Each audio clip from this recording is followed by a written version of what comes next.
Jessore board 2025 সালে vector অধ্যায় থেকে যে সৃজনশীল প্রশ্নটি এসেছিল সেই সৃজনশীল প্রশ্নটি ছিল একটি ভেক্টর রাশি দেওয়া আছে এবং একটি স্কেলার রাশি দেওয়া আছে।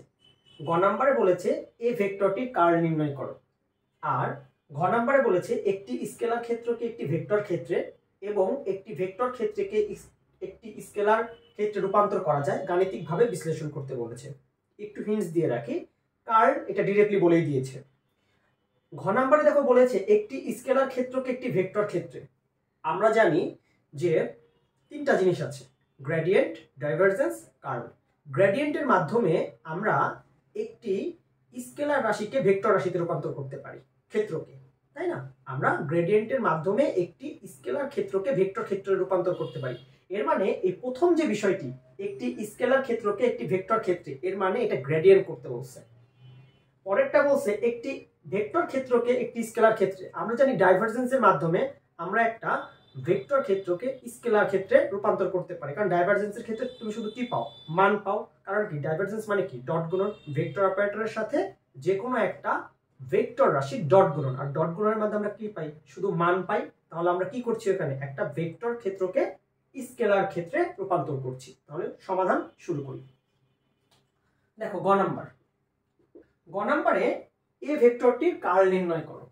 তাহলে vector operator cross A vector, তাই না? তাহলে এ ভেক্টরটির কার্ল কি? Vector operator cross A vector. তাহলে আই জে কে। তাহলে ভেক্টর অপারেটর কি? Del by del x, del by del y, del by del z. A vector মানে কি কি দেওয়া আছে দেখো, 4x cube y square minus 4x square y cube z minus 6xy z cube. তাহলে এবার দেখো আই নিলাম, আই নিলে কি থাকছে? এইটা আর এই পাশ, এই সারি, এই কলাম বা, তাহলে থাকে del by del y minus 6xy z cube minus del by del z minus 4x square y cube z minus j. তাহলে যদি আমরা জে নেই তাহলে দেখো কি থাকে? Del by del x minus 6xy z cube minus del by del z 4x cube y square. যেহেতু একটু বড়, একটু সাবধানে করতে হয়। তারপরে আমাদের কত আছে? প্লাস কে। কে নিলে কত থাকে? Del by del x, del by del x minus 4x square y cube z minus del by del y 4x cube y square. এই হচ্ছে ভাঙালাম। এবার ডিফারেন্সিয়েশন করে ফেলো। তাহলে দেখো আই, এইটাকে যদি ডিফারেন্সিয়েশন করি তাহলে মাইনাস 6x z কিউব, এটা কি কমন থাকবে? তাহলে minus 6x z cube dy মানে কত? 1। ওকে, মাইনাস মাইনাসে প্লাস। এইটাকে যদি z এর সাপেক্ষে করি তাহলে দেখো তো 4x স্কয়ার y কিউব কি কনস্ট্যান্ট, আর ddz মানে কত? 1। যত বড় কিন্তু সহজ ছিল। এবার দেখো তাহলে মাইনাস জে, এটাকে যদি ডিফারেন্সিয়েশন করি তাহলে এবার দেখো তো মাইনাস 6yz কিউব কনস্ট্যান্ট থাকবে, ddx মানে কত? 1। এরপরে যদি খেয়াল করি x এর সাপেক্ষে এটা করতে হবে, তাহলে এখানে মাইনাস 4y স্কয়ার কি কনস্ট্যান্ট থাকবে। তাহলে x কিউবকে যদি x এর সাপেক্ষে করি তাহলে কত? 3x square. তাহলে ইনটু 3x স্কয়ার প্লাস কে। তাহলে দেখো তো এটাকে যদি করি তাহলে কত পারে? মাইনাস 4y কিউব z, এটা constant, 4y cube z constant. তাহলে x স্কয়ারকে যদি ডিফারেন্সিয়েশন করি তাহলে কত হবে? 2x মাইনাস এইটাকে যদি করি তাহলে দেখো 4x কিউব কি কনস্ট্যান্ট, আর y স্কয়ার কে করলে কত পাবো আমরা? 2y। তাহলে এবার একটু সাজিয়ে লেখো সুন্দর করে। i, এটা একটু সাজিয়ে লেখো 4x square y cube minus 6x z cube minus J. এখান থেকে একটা কাজ করতে পারো, মাইনাস কমন নাও, মাইনাস কমন নাও, মাইনাস কমন নিলে মাইনাস মাইনাসে কি হয়ে যাবে প্লাস, যে হোল ইনটু থাকবে তাহলে 6y/z³ ওকে। 3 4 কত 12, যেহেতু মাইনাস কমন নিয়েছো তাহলে কি প্লাস, এখান থেকে কিন্তু মাইনাস কমন নিয়েছো তাহলে প্লাস 3 4 কত 12 x²y²। এরপরে কত রইলো, এখান থেকে মাইনাস কমন নাও, তাহলে মাইনাস কমন নিলে প্লাস মাইনাসে মাইনাস কে, এখানে কত রইলো 4 দুগুণে কত 8, তাহলে 8y³zx, যেহেতু মাইনাস কমন নিয়েছো তাহলে প্লাস 4 দুগুণে কত 8x³y। এই হচ্ছে তোমাদের যে বলেছিল এ ভেক্টরটির কার্ল নির্ণয় করো, এটা হচ্ছে এ ভেক্টর কার্ল। তাহলে কত, আবার একটু উত্তরটা মিলিয়ে নাও, i ব্র্যাকেটে কত 4x² y³ - 6xz³ যের সাথে কত, যেহেতু কমন নিয়েছিলাম এখান থেকে মাইনাস, তাহলে 6yz³ প্লাস 12x² y²। এখান থেকেও মাইনাস কমন নিয়েছি, তাহলে মাইনাস কে হোল ইনটু কত রইলো 4 দুগুণ 8 8y³zx, আর এটা কত 4 দুগুণ 8 x³y। এই ছিল গড় উত্তর। এবার আমরা ঘ নাম্বারটা দেখি। কার্লের ক্ষেত্রে একটু আমি বিশ্বাস করি তোমরা সাবধান অবলম্বন করে করেছো, আশা করি আমার সাথে উত্তর তোমাদের মিলেছে। আর একটু বড়, ডিফারেন্সিয়েশনটা সোজা বাট একটু ধীরস্থির ভাবে করতে হয় আসলে, কারণ তাড়াহুড়া করলে ভুল হওয়ার সম্ভাবনা থেকে যায়। এবার আমাদেরকে বলেছে যে একটি স্কেলার ক্ষেত্রকে একটি ভেক্টর ক্ষেত্রে, তাহলে স্কেলার ক্ষেত্রকে ভেক্টর ক্ষেত্রে রূপান্তর করতে হবে। তাহলে স্কেলার ক্ষেত্রকে, একটা স্কেলার ক্ষেত্রকে যদি ভেক্টর ক্ষেত্রে রূপান্তর করতে চাই তাহলে আমরা কি ব্যবহার করি, গ্রেডিয়েন্ট ব্যবহার করি। কি করি, গ্রেডিয়েন্ট। তাহলে দেখো প্রথমে আমরা কি করব, একটি স্কেলার ক্ষেত্রকে ভেক্টর ক্ষেত্রে রূপান্তর করব। সেই ক্ষেত্রে কি ছিল, গ্রেডিয়েন্টে কি ছিল, ভেক্টর অপারেটরের সাথে একটা স্কেলার যে ক্ষেত্র সেই ক্ষেত্রের কি জাস্ট নরমাল গুণ, কি গুণ, নরমাল গুণ। তাহলে ওকে ভেক্টর অপারেটরের সাথে কি করব, স্কেলার ক্ষেত্র, তাহলে ফাই নরমাল গুণ করব। তাহলে এবার বসাও, ডেল মানে কত, ভেক্টর অপারেটর মানে কত, del by del x i plus del by del y j plus del by del z k. Phi মানে কত, ফাই হচ্ছে 3xy² z plus 3xy z² plus 3y² z³ ওকে। তাহলে এখান থেকে আমরা লিখতে পারি, এখান থেকে এখানে একটু বড় হবে, দেখো কি কাজ করি, ডেল বাই ডেল এক্স, এই পুরাটা নিয়ে নিব, পুরা টার্মটাকে নিয়ে নিব। তাহলে 3xy² z plus 3xy z² plus 3y² z³ second bracket দিয়ে ক্লোজ করে আই। এগুলো সোজা কিন্তু একটু সময় লাগে, এটাই আর কি। আর যেহেতু পরীক্ষা নিশ্চয়ই তোমরা সাবধানতা অবলম্বন করেই করেছো। এবার del by del y 3xy² z plus 3xy z² plus 3y² z³ j plus del by del z 3xy² z plus 3xy z² plus 3y² z³ এটা কত কে। এবার ডিফারেন্সিয়েশন করে দাও, তাহলে ডিফারেন্সিয়েশন করলে দেখো কি থাকে, এটাকে যদি x এর সাপেক্ষে ডিফারেন্সিয়েশন করি তাহলে 3y² z প্লাস এটাকে যদি x এর সাপেক্ষে ডিফারেন্সিয়েশন করি তাহলে 3y z² কমন যাবে, ddx মানে 1, আশা করি এগুলো তোমরা জানো, 3y z² প্লাস এইটাকে যদি x এর সাপেক্ষে ডিফারেন্সিয়েশন করি দেখো 3y² z³ কমন যাবে, তাহলে থাকে কত 1। আমরা জানি ধ্রুবককে যদি ডিফারেন্সিয়েশন করা হয় তাহলে কত হয় 0, তাহলে 0 i প্লাস এবার এটাকে y এর সাপেক্ষে করলে 3xz কি যাবে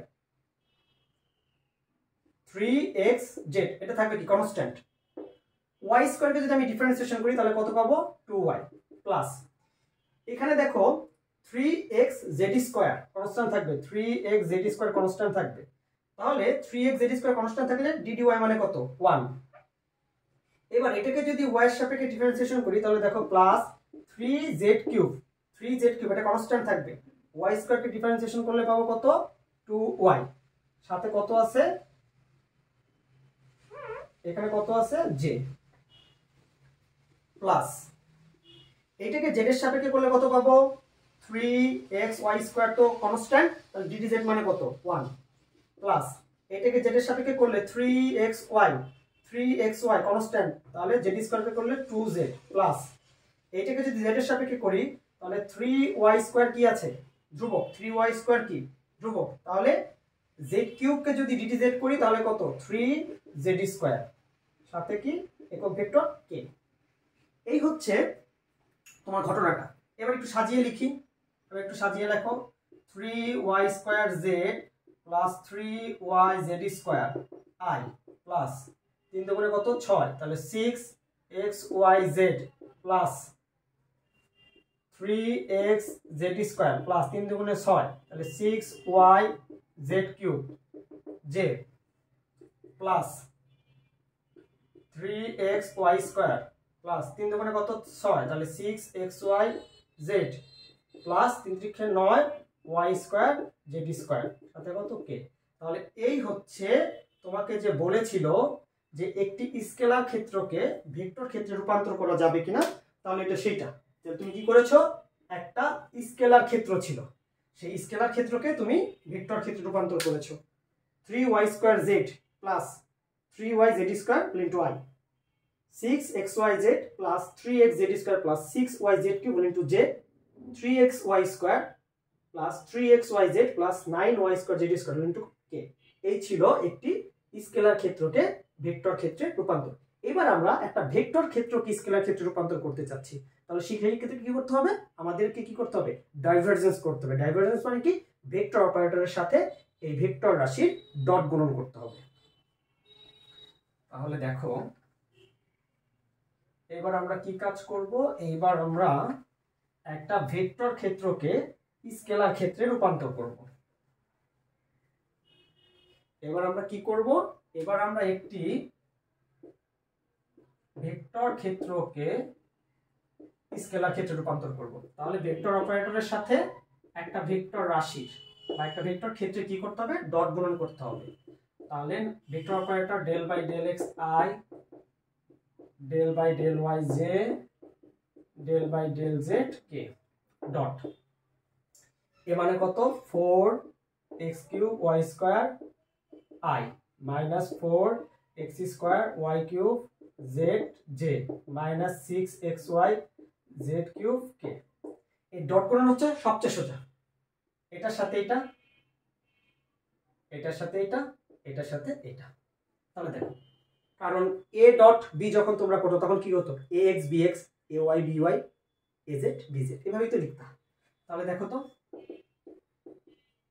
del by del x whole into হবে কত 4x³ y² minus dy of 4x² y³ z minus ddz of 6xy z³। এবার ডিফারেন্সিয়েশন করে দাও, এটাকে x এর সাপেক্ষে করলে 4y² কনস্ট্যান্ট, x³ কে ডিফারেন্সিয়েশন করলে কত 3x² মাইনাস এখানে 4x² z কনস্ট্যান্ট, y³ কে করলে কত 3y², এখানে 6xy কনস্ট্যান্ট, z³ কে করলে কত 3z², তাহলে 3 4 12, তাহলে 12x² y² minus 3 4 12 x² y² z minus 3 6 18 xy z²।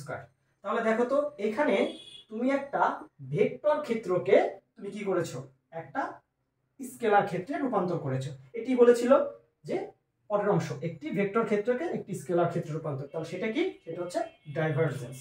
এই ছিল তোমার যশোর বোর্ড 2025-এ ভেক্টর থেকে কার্ল ডাইভারজেন্স গ্রেডিয়েন্ট সম্পর্কিত যে প্রশ্নটি এসেছিল তার সমাধান। ভেক্টর অধ্যায় থেকে যশোর বোর্ড 2025 সালে আরেকটি প্রশ্ন এসেছিল। প্রশ্নটি মূলত আসলে ডট গুণন সম্পর্কিত, লম্ব বিক্ষেপ নির্ণয় সম্পর্কিত, এই সম্পর্কিত, কিন্তু খুব ইজি ছিল প্রশ্নটি। প্রথমে একটা চিত্রে এ ভেক্টর এবং বি ভেক্টরের মধ্যবর্তী কোণ দেওয়া ছিল θ1, এবং আরেকটি ছিল a প্লাস বি একটি ভেক্টর এবং a মাইনাস বি একটি ভেক্টর। এই দুইটা ভেক্টরের a প্লাস বি একটা ভেক্টর আর a মাইনাস বি একটা ভেক্টর, এই দুইটা ভেক্টরের মধ্যবর্তী কোণ কত θ2, যেখানে a ভেক্টর বি ভেক্টর দেয়া ছিল। গ নম্বরে বলেছিল ভেক্টর বি বরাবর ভেক্টর এ এর লম্ব অভিক্ষেপ নির্ণয় করো। আমরা এই লম্ব বিক্ষেপের ক্ষেত্রে কি জানি, মূলত জানি কি, যার লম্ব বিক্ষেপ নির্ণয় করতে বলবে তার cos θ, যার লম্ব বিক্ষেপ তার cos θ। তাহলে দেখো তো ভেক্টর বি বরাবর এ ভেক্টরের লম্ব অভিক্ষেপ। তাহলে এ ভেক্টরের লম্ব অভিক্ষেপ মানে কি, এই বি ভেক্টর বরাবর এ ভেক্টরের কতটুকু ছায়া পড়ে, তাই না, কতটুকু ছায়া পড়ে। বিষয়টা এরকম ছিল না, দেখো তো, এই যদি বি ভেক্টর হয়, এই যদি এ ভেক্টর হয়, এই যদি θ1 হয়, তাহলে এই বি ভেক্টর বরাবর এই এ ভেক্টরের ছায়া কত, a cos θ1, রাইট। তাহলে বি ভেক্টর বরাবর এ ভেক্টরের লম্ব বিক্ষেপ কত, a cos θ1। সেখান থেকে আমরা বলি কি, যার লম্ব বিক্ষেপ নির্ণয় করব তার cos ব্যবহার করব, তার cos কত, তার cos ব্যবহার করব, রাইট। এটা কিভাবে নির্ণয় করতে পারি আমরা, ডট গুণনের সাহায্যে। তাহলে দেখো আমরা কিভাবে এটাকে সমাধান করি। গ নাম্বার আমরা কি লিখব, a dot b equal to ab cos θ1, যেহেতু তাদের মধ্যবর্তী কোণ কত, θ1। এবার এখান থেকে আমরা লিখতে পারি, যেহেতু এ ভেক্টর বরাবর, আচ্ছা ভেক্টর বি বরাবর, এখানে একটু লিখে নেই যে ভেক্টর বি বরাবর ভেক্টর এ এর লম্ব অভিক্ষেপ, রাইট। তাহলে ভেক্টর বি বরাবর ভেক্টর এর লম্ব অভিক্ষেপ কত, যার লম্ব অভিক্ষেপ তার cos θ। তাহলে এ এর লম্ব অভিক্ষেপ, তাহলে a cos কত θ1। ওকে, তাহলে এখান থেকে a cos θ1 যদি আমরা করি, a cos θ1 ইকুয়াল টু কত, a ডট b ডিভাইডেড কি b। তাহলে a cos θ1, তাহলে আমরা বসাই a মানে 2i minus 2j plus 2k dot b মানে i minus 3j plus 6k। আর বি ভেক্টরের মান, তাহলে মান কি, সবগুলোর স্কয়ারের যোগফল, তাহলে 1 এর স্কয়ার প্লাস মাইনাস 3 এর স্কয়ার প্লাস 6 এর স্কয়ার।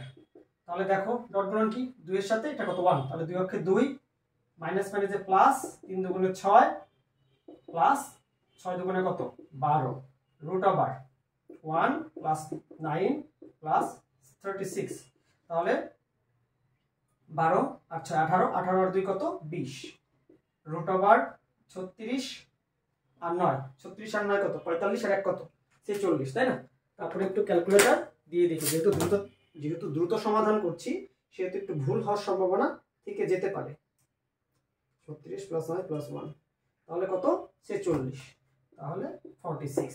এই হচ্ছে গ নাম্বার প্রশ্নের উত্তর, ভেক্টর বি বরাবর ভেক্টর এ এর লম্ব বিক্ষেপ। তাহলে যার লম্ব বিক্ষেপ বের করব আমরা তার cos θ, তাহলে এইটা ডট গুণন থেকে আমরা নির্ণয় করতে পারি। তাহলে ভেক্টর বি বরাবর ভেক্টর এ এর লম্ব বিক্ষেপ হবে 20/√46। এই ছিল গ নাম্বার প্রশ্নের উত্তর। এবার ঘ নাম্বারে আমরা এই দুইটা ভেক্টরের যে মধ্যবর্তী কোণ, এই মধ্যবর্তী কোণ নির্ণয় করে দেখব কোণ সমান হয় কিনা। তাহলে দেখো তো, শুরুটা যদি করি, a dot b equal to ab cos θ1, তাহলে cos θ1 equal to a dot b divided by ab। তাহলে এখান থেকে আমি লিখতে পারি θ1 equal to cos inverse a dot b divided ab। তাহলে এখান থেকে θ1 ইকুয়াল টু cos ইনভার্স, তাহলে এটা করলে কত আসবে, কিছুক্ষণ আগে আমরা করেছি a ডট b করলে কত আসে 20, a ডট b কত 20। দেখো 2 অক্ষে 2, মাইনাস মাইনাসে প্লাস 6, এখানে আসবে 6, এখানে থাকবে 12, তাহলে 12 যোগ 6 18, 18 2 কত 20। এবার a আর b এর যদি আমরা মান বের করি, তাহলে দেখো এই ভেক্টরের মান কত 2 square plus minus 2 square plus 2 square. b এর যদি মান বের করি তাহলে কত 1 এর স্কয়ার প্লাস 3 স্কয়ার 6 এর স্কয়ার। তাহলে cos ইনভার্স 20 ডিভাইডেড 4 4 4, 4 4 8, 8 4 কত 12, রুট ওভার এটা কত 46 আসে। তাহলে দেখো θ1 এর মান কত আসে, তাহলে θ1, তাহলে cos inverse 20 divided root over 12 into 46 একবারে দিয়ে দিই, তাহলে এইটা করলে আসবে 31.651 ডিগ্রি। এটা হচ্ছে এ ও বি, এ ও বি ভেক্টর দ্বয়ের যে মধ্যবর্তী কোণ θ1, সেই θ1 এর মান এটা। তাহলে এখানে আমি লিখে রাখি যে θ1 ইকুয়াল টু পেয়েছি 31.651 ডিগ্রি। এবার আমরা θ2 নির্ণয় করব।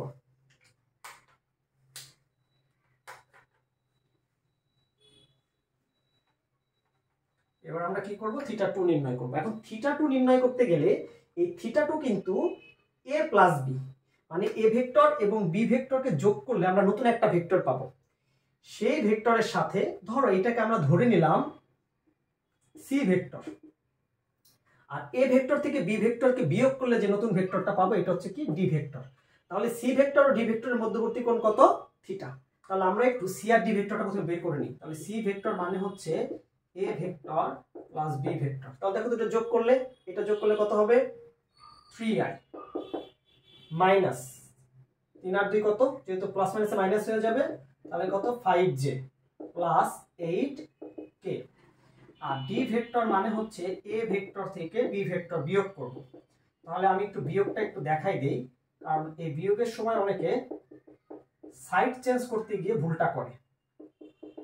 i minus 3j plus 6k। ওকে, তাহলে সুতরাং ডি ভেক্টর মানে হচ্ছে দেখো 2i minus 2j plus 2k minus i plus 3j minus 6k। অনেকে তাড়াহুড়োর টাইমে গিয়ে ভুল করতে পারে। সুতরাং ডি ভেক্টর মানে হচ্ছে i plus j minus 4k। তাহলে আমরা বলতে পারি যে এই সি ভেক্টর আর এই ডি ভেক্টরের মধ্যবর্তী কোণ হচ্ছে কত, θ2।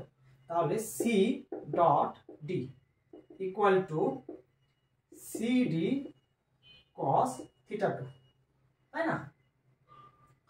বুঝতে পারছো? তাহলে এখানে একটু লিখতে নিতে পারো, ধরি C vector equal to a plus B এবং D vector equal to a minus B, যেটা আমাদের উল্লেখ করা না, একটু ধরে নিলাম শর্ট করার জন্য।